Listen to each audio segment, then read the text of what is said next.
All right. Hi, everyone, and welcome to Alaska Book Week. My name is Ian Hartman, and I'm a professor at the University of Alaska Anchorage in the history department. And I'm very proud to have with me for this talk my dear colleague and esteemed historian, Mr. Cal Williams. So I think what we would do is I would just introduce Cal as somebody who we might think of as a co-conspirator and contributor to this book here.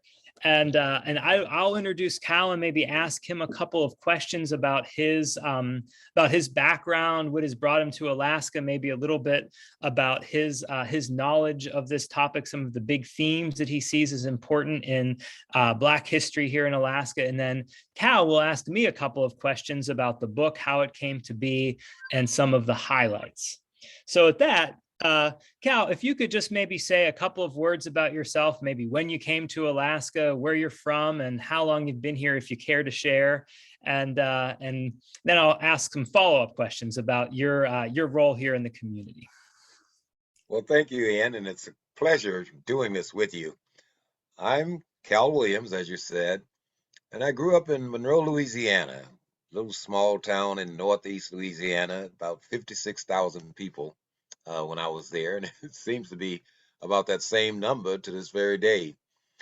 I attended Little Flower Academy. That's a small Catholic school, which happened to be across the street from my grandmother. And though she was a big active Methodist, she encouraged the family to allow me to go across the street to this Catholic school. It was close enough. She could stand on the back porch and look out on the campus and see what the penguins were doing over there. So the reputation was that that was a good school, a private school, Catholic school set up for colored children, as we were called at the time, or Negroes. And these nuns and priests from the Franciscan order had come in with a mission to teach Black children um, at a high quality level because of the segregation that was occurring there, and I guess because of their German ancestry and involvement with Hitler, who was creating this superior race, and they had it on their shoulders that they were going to defy that by teaching Black kids high level education. Well, that rubbed off on my grandmother. She allowed me to go across the street to that school, and there I met the Lavish family. We became fast friends, played basketball together. I spent more time in their backyard almost than they did. Their mother would always call us all in to eat. Come on in and eat, everybody. I was always the first at the table, so she liked me more than she liked them. And I often tease that she kept them because she was pro-life, but she chose me. I was the chosen one. Well, at any rate, I grew up with the Lavish family. We were like brothers and sisters. They had one sister, Deborah, so we all grew up close knit. After graduation from high school, I went to Grambling College there in Louisiana. They came to Alaska because their dad had been here for a good number of years. He worked out on base painting buildings and tanks and all kinds of stuff. And he'd always come home for Christmas and show off his Nugget watch and Cadillac car and stuff. And we were all highly impressed and had the vision that in Alaska, instead of rocks on the street, they had gold nuggets. So that was the growing up thought.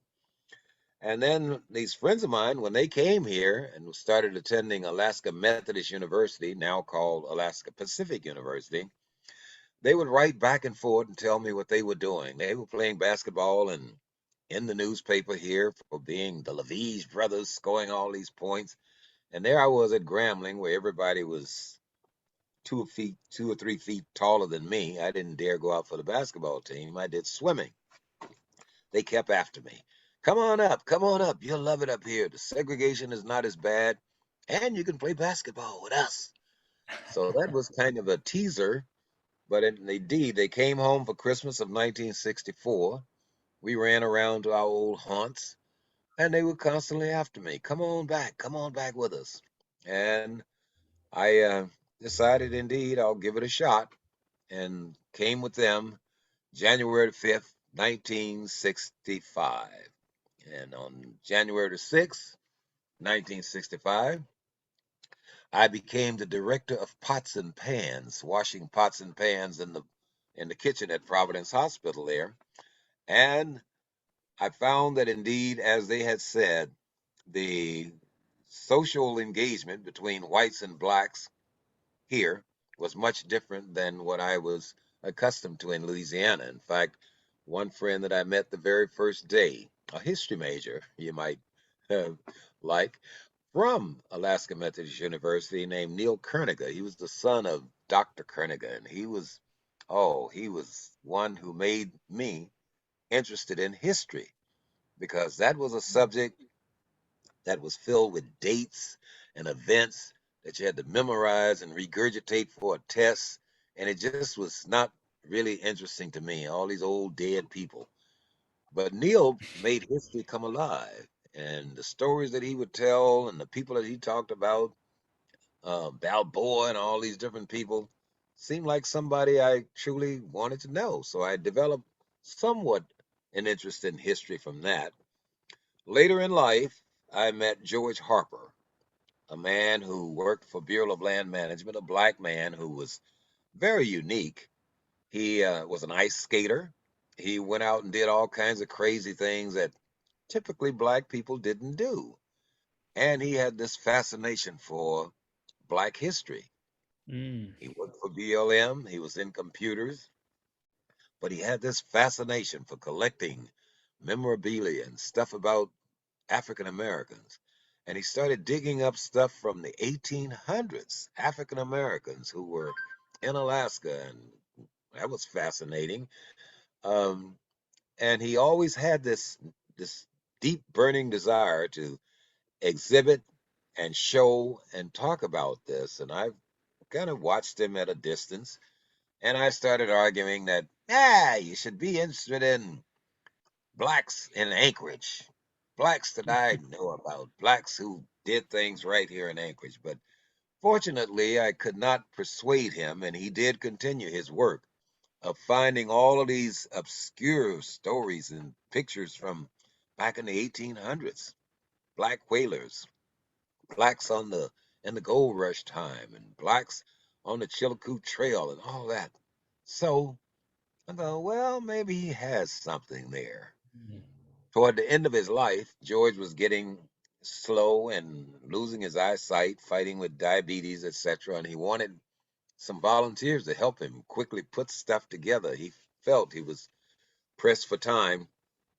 And I worked at trying to get someone to do that and finally decided I can't. So I guess I'd better start doing a little help with him. And I did. But it was a short time after that, George passed away with instructions and a will that said his collection would be taken out to the University of Alaska and placed in the archives there. Well, we did box up the stuff and took it out there, and we had some of his personal stuff mixed in with the historical stuff. So the university asked me to be involved with doing some separation of that. Then I started co- checking out his collection and taking it around largely during February, Black History Month, putting it up and trying to emulate George in my display of it. And then I got branded as the Black Historian somehow. And I liked that and continued that work.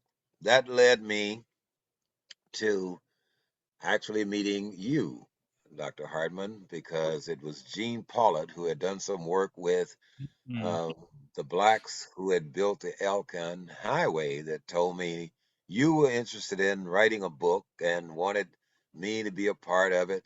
And I was skeptical, thinking, wow, they're going to pay a white man from out at the university to write our history, and they won't pay me. I'm not going to be involved in it. My jealousy and my outrage led me to the point that I was not going to participate. And over the years, I kept hearing about this Professor Hartman, this Ian Hartman writing this stuff. And I thought, let me take a peek at it. I did. And I found it to be legit that you were indeed an honest, sincere man, not seeking to get rich off of our history. In fact, the book you wrote was not for profit. It was written with the backing of the Parks and Recs. So I thought, well, he has a little Franciscan in him. Somebody who wants to do something good for just the sake of doing good. And that's how indeed I come to accept and then appreciate and then love you for the work that you do. And that's where we are here today.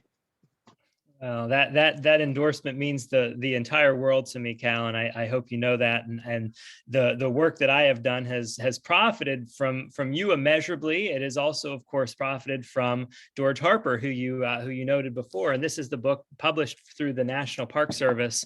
With a foreword written by Ed Wesley, with many of the anecdotes that Cal has shared included. Also, again, heavy reference to George Harper. And dare I say, it would be impossible. Well, put it this way: if it wouldn't have been impossible, it would have turned into a much bigger endeavor to write this book without the labor of George Harper, who collected all of these records, as you pointed out, Cal. And so I just want to make sure that I'm properly acknowledging all of the work that has gone into this particular topic well before I arrived on the scene. And in fact, as Cal rightly pointed out, I ended up starting on this project, I guess, in the right around the centennial, when Jim Barnett and I co-edited a collection of essays on Anchorage history that was supposed to come out and correspond to the 100th anniversary of the founding of the Anchorage town site. And I was just having a little bit of background in the history of civil rights, the history of American race relations, and the history of Black folks in this country.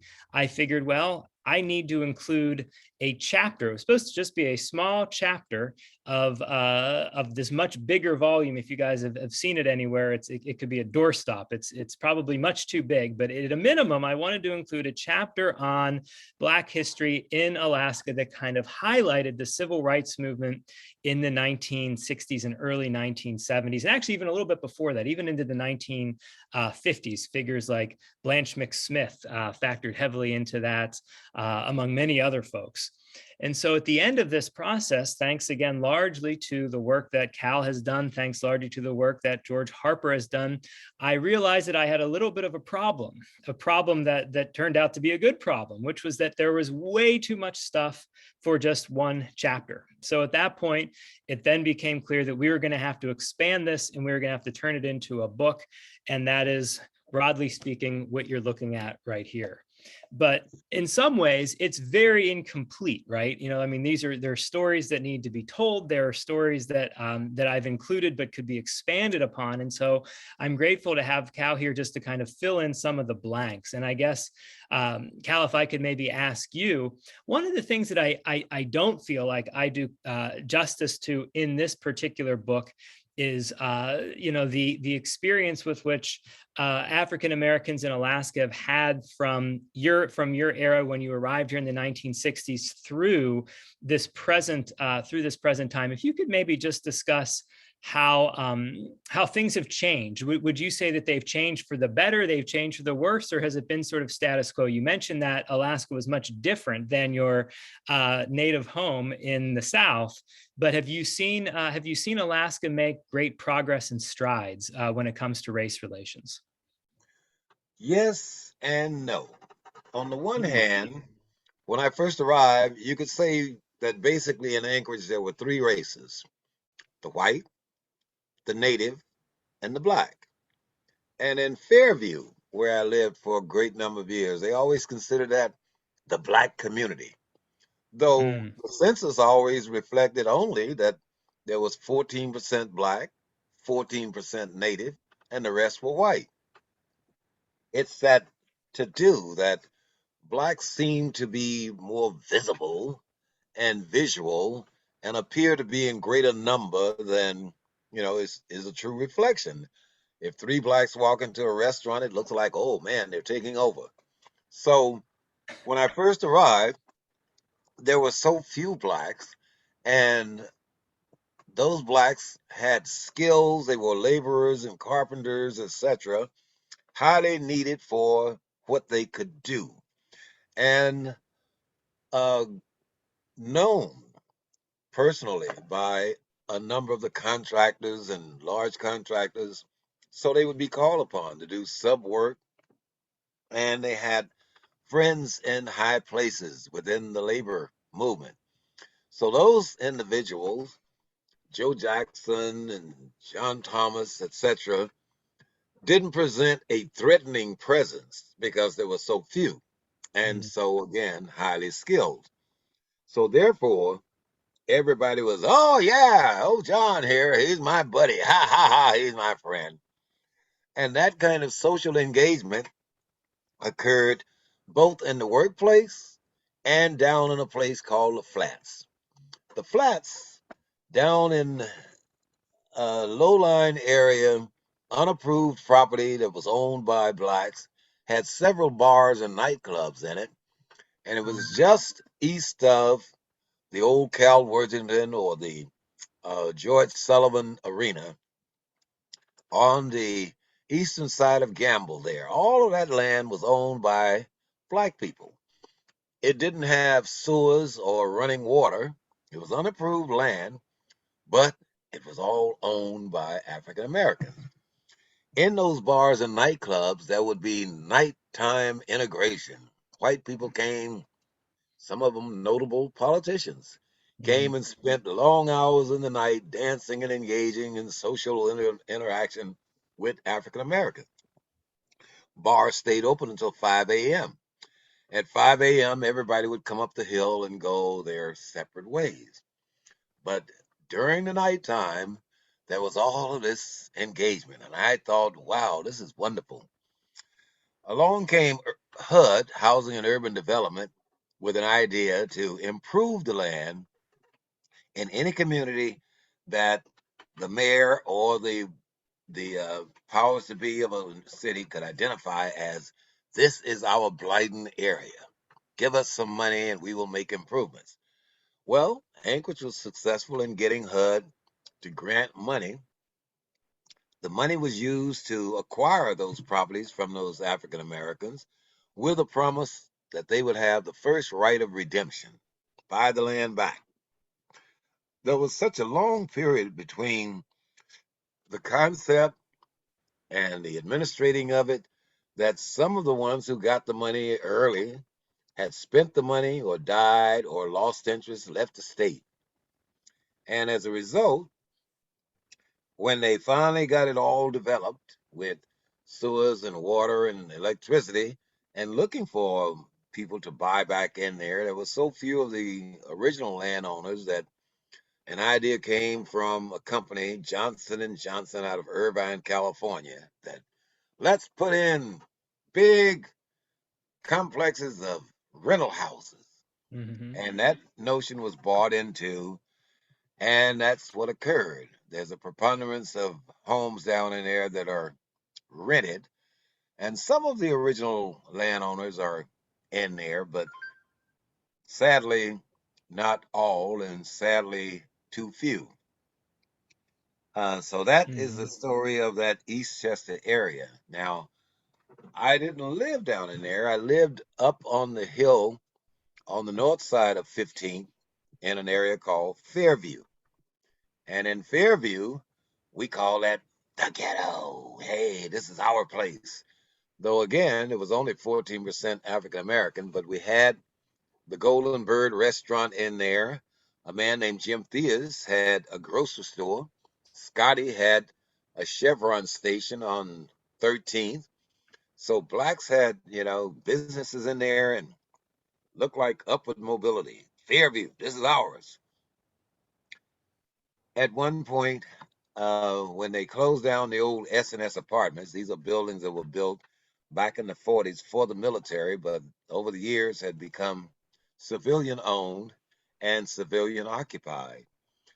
That went on for a good number of years, but suddenly the NAACP, and this was during the time I was president, I had brought in a lady named Deborah Roseboom, who was a Vista volunteer.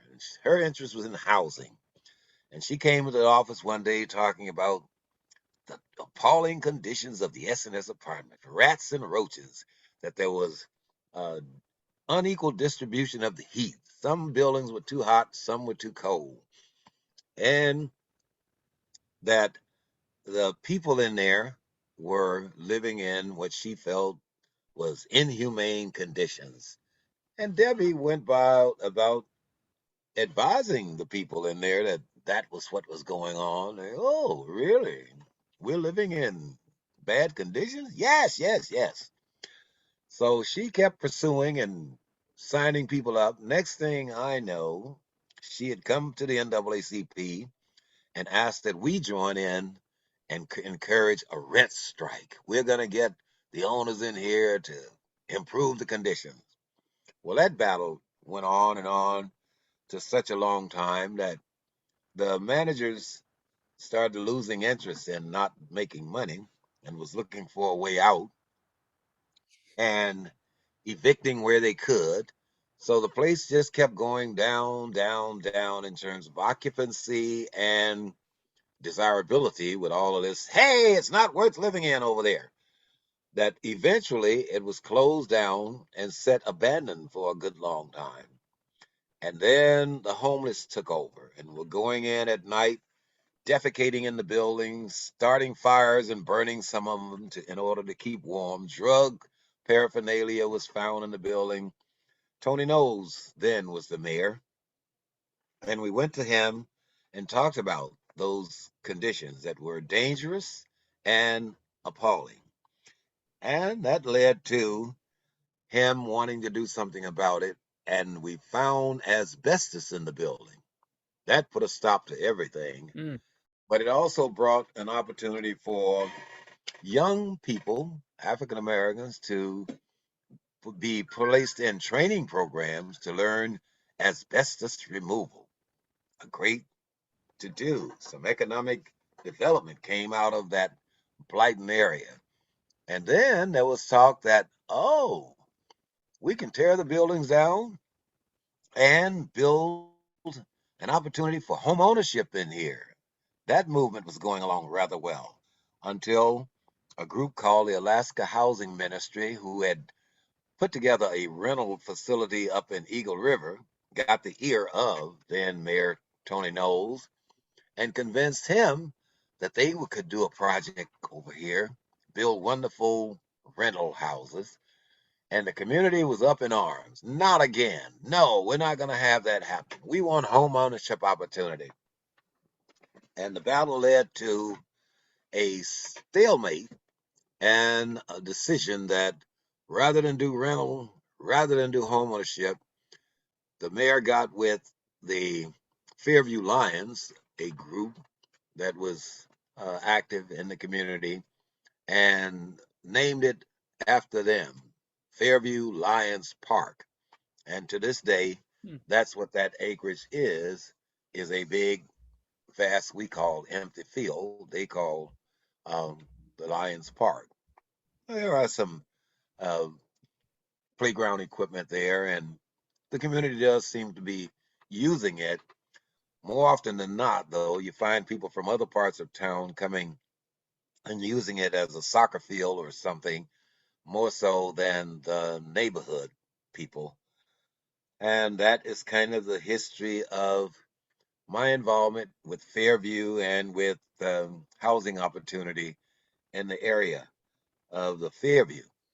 Some of the people that um, I am encouraged about: John Parks, John Thomas, Joe Jackson, who was the first black realtor, had an office there on the corner of 15th and Ingra, are some of the people that I'm encouraging you to include more about in your next book, because when you did the wonderful, marvelous book and we started going around promoting it, people came out of the woodwork saying, why my grandfather ain't in there? Why my daddy is not in there? He did. He was here. He was there.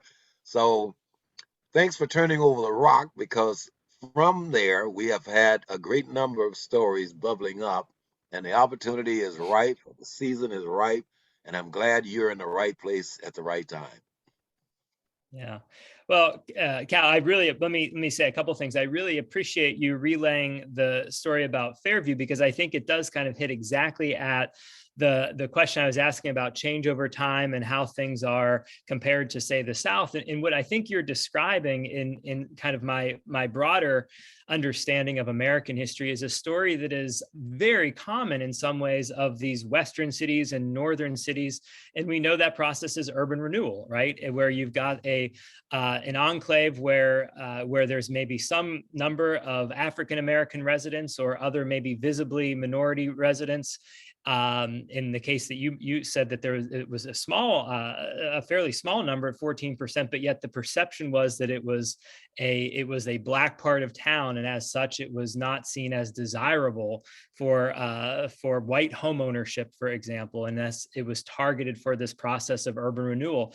And so, one of the things that I'm always interested in doing in this book, but then kind of other projects, is to think about the ways in which Alaskan history is different, the way that people have had opportunities here, the way that people have kind of expanded their social network. They've created various forms of opportunity, whether that's economic, whether it's social, but then at the same time also try to understand how Alaska history parallels this type of history that we see in these other cities. And so if we're talking about urban renewal, I'm from Pittsburgh, Pennsylvania, and I could relay the exact same story that happened. It's not about Eastchester Flats, but it's instead about the Hill District. The Hill District in Pittsburgh was, at the time, what was known as the African American enclave, the neighborhood that sat up kind of on the hill, not more than about 3 or 4 miles from downtown. And wouldn't you know it, in the 50s and 60s, the Pittsburgh Penguins are awarded the NHL franchise.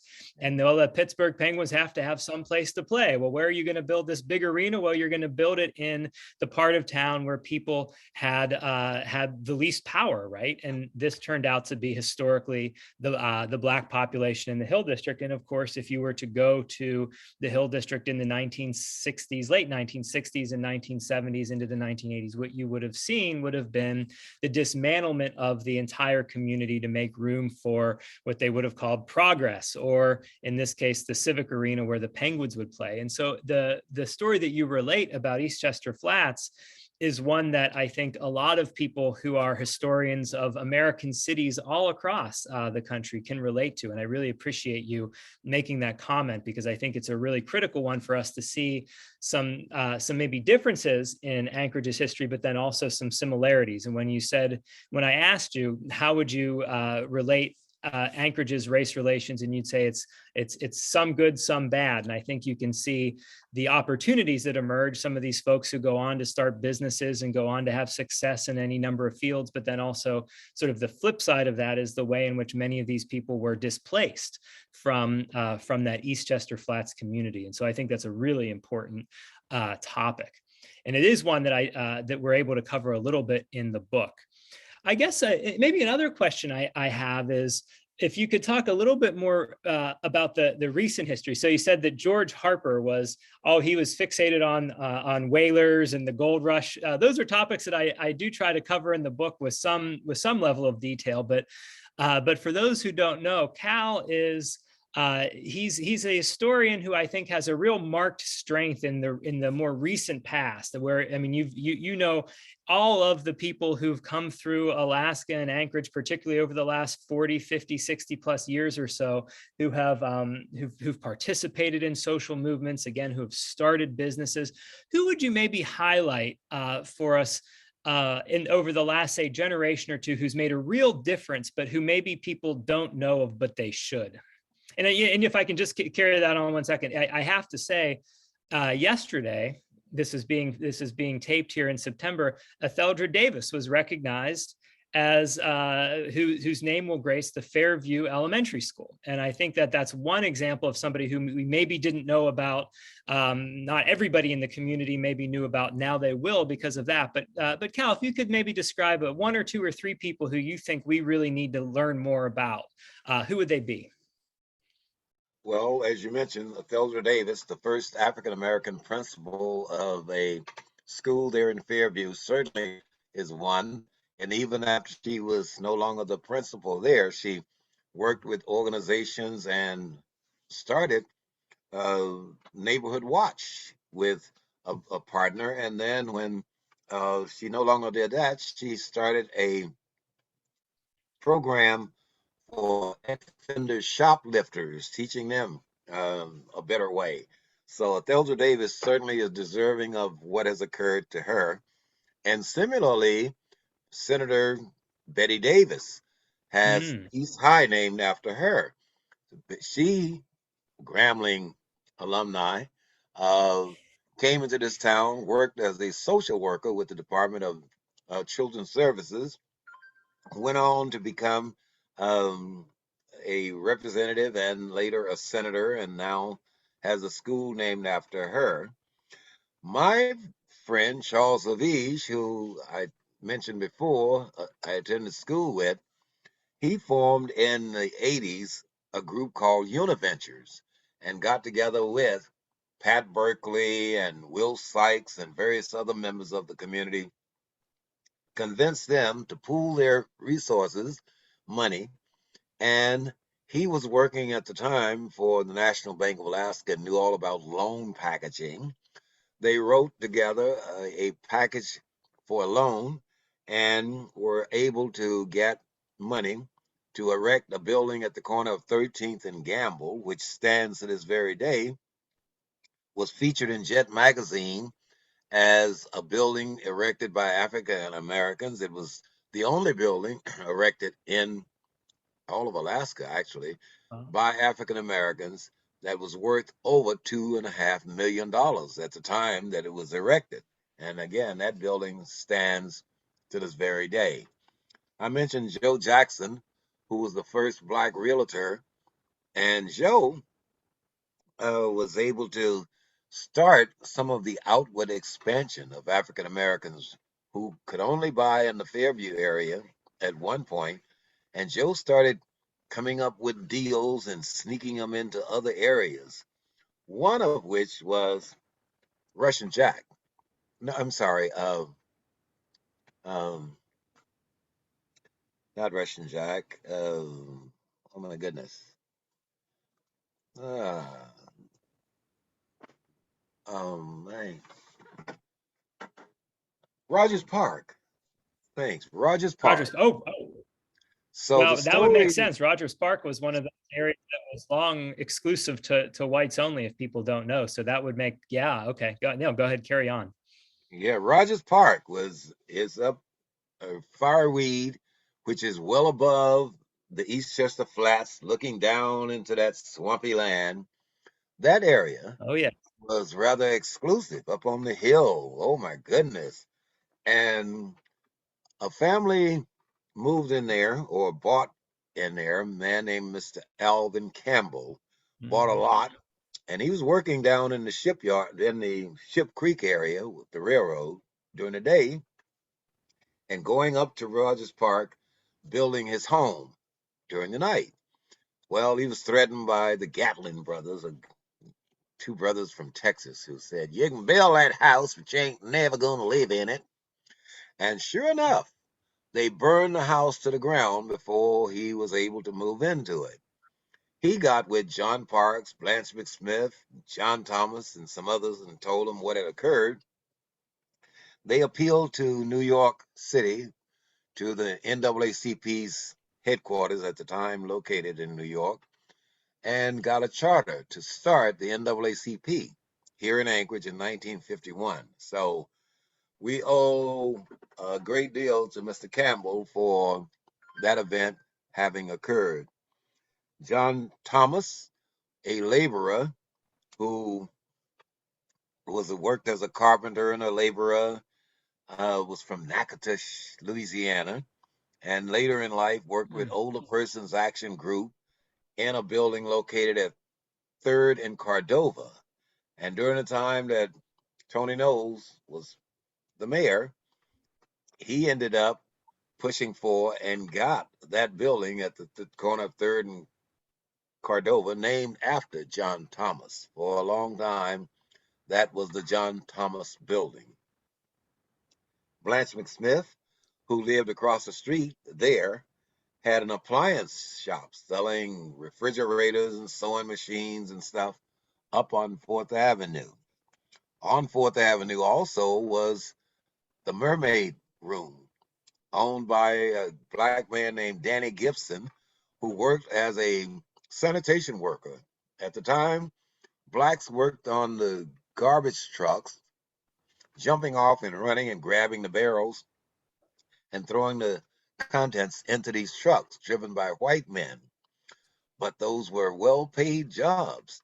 And Danny was from California, had lived in the fast life for a while and had this notion to build a nightclub and did the Mermaid Room on 4th Avenue.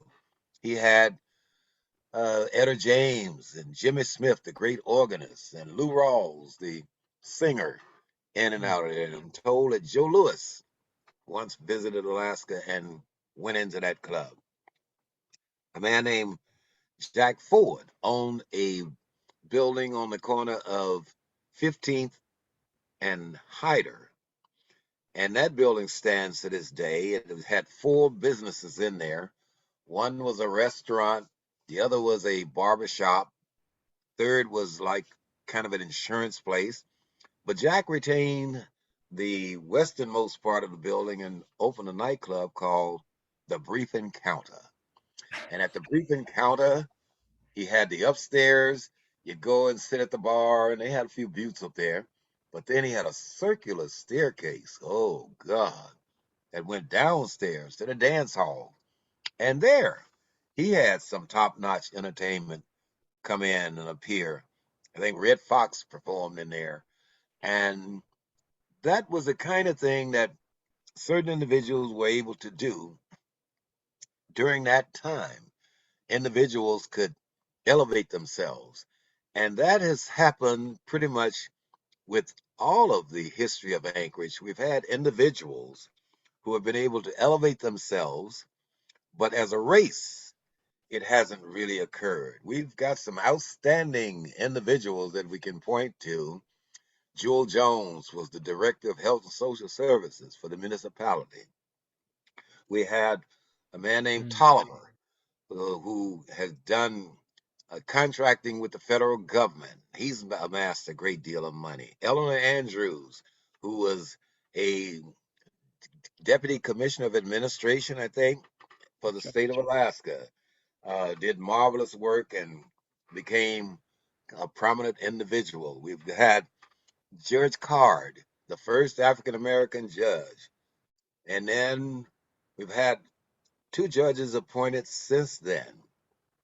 Um, we've had various individuals who have been able to do outstandingly for themselves, but as a race, we are actually losing ground.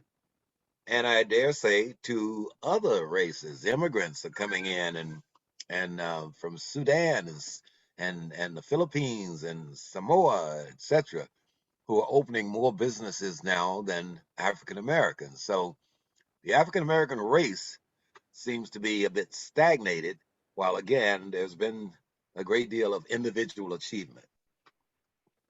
Yeah. And again, I think this is something that we see kind of nationally, right? This in this moment of what people are sometimes called a racial awakening since the murder of George Floyd. There is, I think, a real appetite on the part of many, certainly not all, but on the part of many to learn more about Black history, to learn at once, I think, the systemic racism that Black folks have had to endure going all the way back to the time the first slave ships arrived in the early 1600s, through the colonial period and into the Revolutionary War era, in which African Americans fought on the side of independence and on the side of the British. And so I think that you can kind of take that history right into the early national period, into the Civil War era and beyond. And what you find is that there are contributions of African Americans that have really endured and have been foundational to this country's history. And so I think, just as maybe a way to conclude this discussion, I want to just really encourage people to think deeply about this topic and to understand the various ways that African Americans have contributed to Alaska, to Alaska's politics, to Alaska's community overall, to Alaska's businesses, but yet at the same time also understand the way that we're still kind of dealing with these old issues that frankly we've always been dealing with as a country. And I think my hope is that people will learn about both kind of the contributions, but then also kind of the enduring legacy of racism that we're still obviously trying to struggle to get on the other side of, right? And I think Cal, you, if I could maybe just pose one more maybe question or plug here, Cal right now is very much so kind of picking up the mantle of George Harper and his attempt to archive a lot of the stories of folks in the Black community here in Alaska. As Cal mentioned, George Harper was interested in whalers, interested in people who came along in the early 1900s and in the time of World War I and into World War II. And what Cal has been doing, I'll let him talk about it a little bit more, but what Cal has been doing is making sure that those who are here in the community today and have maybe accomplished certain things or who have been prominent members of the community for one reason or another, we want to make sure that we do not that we don't forget about them and that we have their records and their archives. And so one thing that I've been working with Cal on, he's really taken the lead on this, is working with the History Makers. The History Makers is the largest database of Black history in existence, with maybe the one exception being the old WPA slave narratives back during the New Deal era, when folks went around and talked to and interviewed African Americans who were born enslaved and trying to get their stories and their recollections. Well, the History Makers is kind of updating that spirit of oral history, and it is trying to really document the stories of African Americans in our present day, in our present era, I guess, kind of more generally. And so Cal has been very much so involved in the Alaska end of that project, making sure that we are identifying people whose stories we need to tell, people whose records we need to archive. And if Cal, maybe just as a way to conclude, if you could say a little bit about your work with the History Makers and about how that's going, and then we'll sign off on what's been a really wonderful conversation about Black history in Alaska. Well, thanks again. Yes, that is an exciting occurrence. There was a convergence of interests and agencies all interested in the one thing at the exact same moment. That was a pregnant moment that came about when the Rasmussen Foundation, a group with money, and the History Makers, a group with, as you say, prestige nationally, came in and identified 10 individuals in the city of Anchorage, or had involvement in the state of Alaska. I believe, in fact, the first 10 did all come from Anchorage. African Americans, they highlighted them, interviewed them, and included them, us, I'm in there too, Of into course you this are, as you should. National Archive. And from that, um, we were able to, Professor Hartman and Ed Wesley and uh, Jewel Jones and Eleanor Andrews and the rest of us were able to convince the history makers that there is much more. There are other history makers as well. And they came back and identified 5 additional people. So now there are 15 who are enshrined in the National History Makers. Well, the project came about, yeah, let's find some more and collect more, because I said youngsters are coming in and throwing all of their ancestors' stuff in the dumpsters. And I need to collect that stuff and put it in a safe place. Well, the history makers bought into it. The museum bought into it. The university bought into it. So now there's not competition among these groups. They are all working collaboratively toward this one idea of highlighting and focusing on African American achievement in Alaska. And we were able to get the museum to put up a display, which is currently there, of the collections. And it's going to revolve. In fact, they had Ed Wesley featured initially. They're turning over now and will have on the upstairs section Eleanor Andrews. Down on the lower section, they've got um, Zula Swanson and all the people from back in the past, the history, and the theme, joy, the struggle, and um, the beginning, The three journey. different journey. The three panels reflect these three ideas of the African American involvement here, the past, the present, and the hopeful future. And I'm hoping that everyone will get a chance to get down and see that, because indeed history does have a way of revolving. And if you don't know what occurred before, you don't know how to articulate when you see it coming again. And we've talked about um, communities being turned over and changed, and urban renewal. They came up with this new name, gentrification. And Gentrification. now in the Fairview area, they're saying, well, this is close to the downtown area. You can live here and walk or bike to work. So youngsters, white mostly, are buying in and taking over lands that was once owned by African Americans. They're buying them, putting these little houses on them with a little guest house in the back, renting out and carrying on. Solar panels are going up, all kinds of new development in the Fairview area. And the last five presidents of the Fairview Community Council have all been young, upward, mobile, white people in their 30s making decisions in this area, which was the ghetto. Mm. Well, this story is documented in the book. The records are going to be held in the archives, and again, thanks to the work of Cal, among others, we were able to kind of document this story and add on to it, and to ensure that, as you just kind of beautifully stated, Cal, others will have no excuse not to know this history, because it will be out there, it will be available to them, and again, really thanks to you and many others for really bringing this history to life, for assisting with this book. We'll get some links up. We'll get a link to the book that is freely available through the Park Service. We'll get a link up to the History Makers, where people can perhaps get a hold of some of these recorded interviews with Cal and many, many others. And we'll also get a link up for the museum exhibit that Cal is being too modest on here. He was, in fact, a lead advisor on that museum exhibit as well. And so we need to make sure that we're properly attributing everybody's work here. And so I do hope that everyone will read the book, see the exhibit, and get to the archives and learn more about Black history here in Alaska and indeed elsewhere. So thank you so much, Cal. This has been a really wonderful talk, and I've very much appreciated it. Well, thank you indeed, and thanks for encouraging my love for history, because as I said, in high school, it was just remembering and regurgitating dates. But now I grab everything I can to read. I've read your book twice. I'm going to read it again.